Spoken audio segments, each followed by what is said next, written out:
Hey, welcome back. Honda Express rebuild, engine rebuild part 4. I've kind of speeded things up because this is a little bit of a long video, unless I speed it up double time. So, I've heated up the case halves on my gas grill outside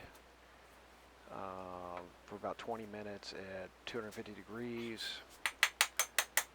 Probably should have gone a little bit longer.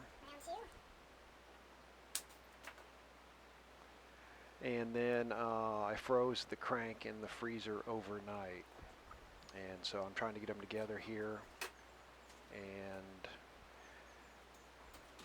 there's that gasket in the middle, which makes things a little more interesting. But you basically want to have plenty of workspace and everything you need on that workspace ready to go, because you're trying to work quickly before the crank heats up and the aluminum cases cool down. And then if you can get the cases close enough together, you can get all your crankcase bolts and basically just squeeze them in little by little and gradually work the case halves together that way.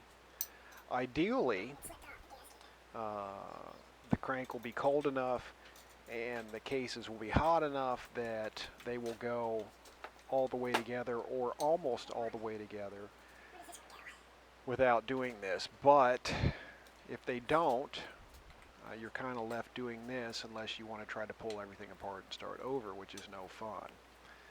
So I went with Allen head bolts, and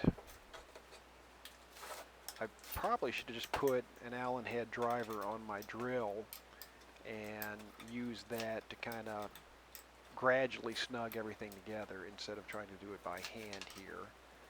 And then you want to make sure that the connecting rod does not find its way between the two case halves, blocking them from going together, which happened to me.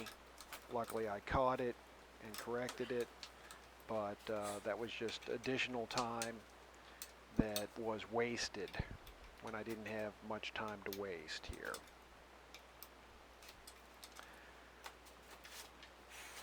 And then typically, if you do it this way, you might have to free up the bearings by just basically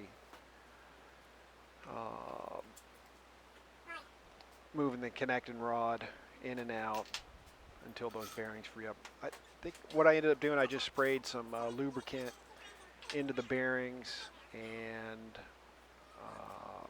they were pretty free, so they didn't bind up like I thought they might doing it this way. And sorry about the camera view here. Filming this and doing it, well, actually putting these two case halves together and the crank inside is stressful enough because you're trying to work quickly, and then trying to film it on top of that, I couldn't really pay much attention to the filming, so sorry about that. And you can see that connecting rod that keeps wanting to go between the case halves. I guess in retrospect I should have just taken some paper towels and stuffed them in there and kept that from moving altogether. Next time I will know better. And I was happy that I got this engine pretty darn clean. It was a mess. Didn't get it 100% perfect, but I think in the end I probably got 98% of it. I got 100% perfect the interior. The exterior, there are still some spots, but got it pretty darn clean. And of course, since this video, it's together. The only thing I could borrow a spacer from another engine.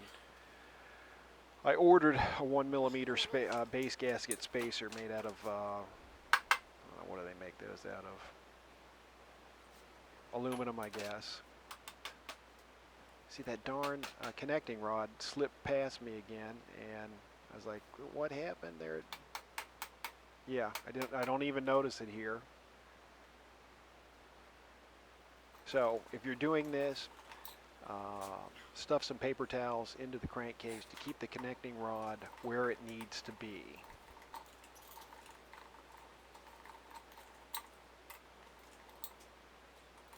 Yeah, totally blew this.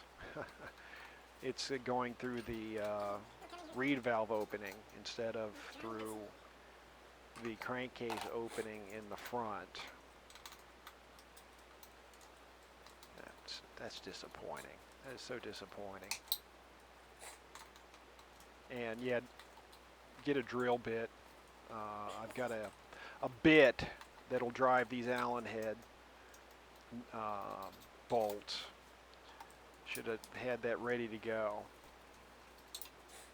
So, I've only done this a handful of times, so I guess this would be good practice. Next time it's going to go a lot better.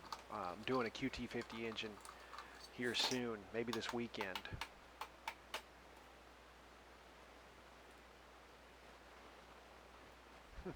Oh well. Hey, we all make mistakes, man. We all make mistakes.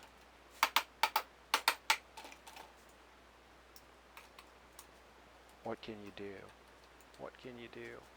I had that pressure washer engine on the other side of the workbench, taking up space. That was also a mistake. I finally got the carburetor for that, and I put it on off camera. And here's where I noticed that, oops, I probably used some profanity and swore a few times. So I had to undo it all to the point where I could get that connecting rod back where it needs to go, because that was not going to work. But I'm happy to report it's corrected and all working fine now. And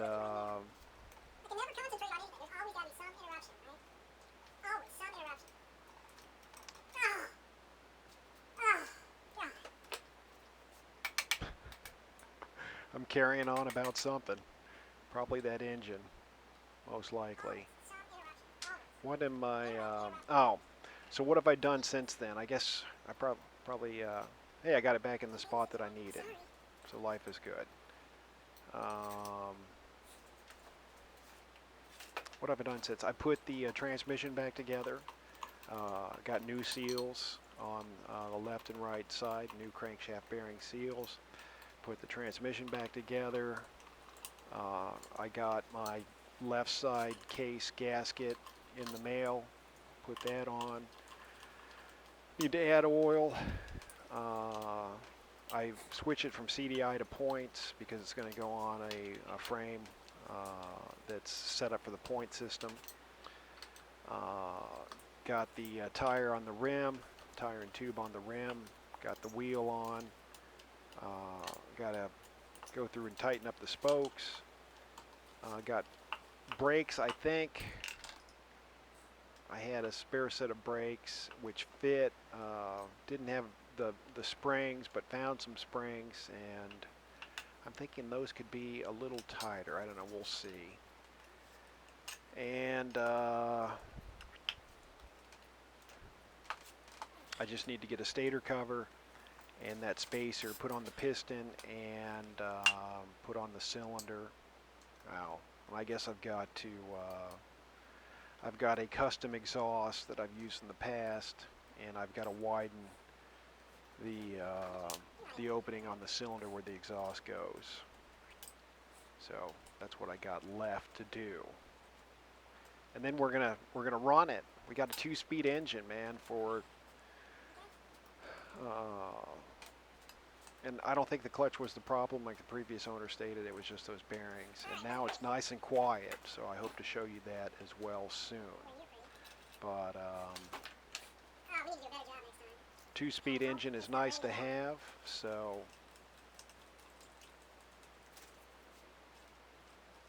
can't wait to get it running, right? I think I'll probably just take that base gasket spacer off of my, I could stack a bunch of paper base gaskets. I don't really want to do that.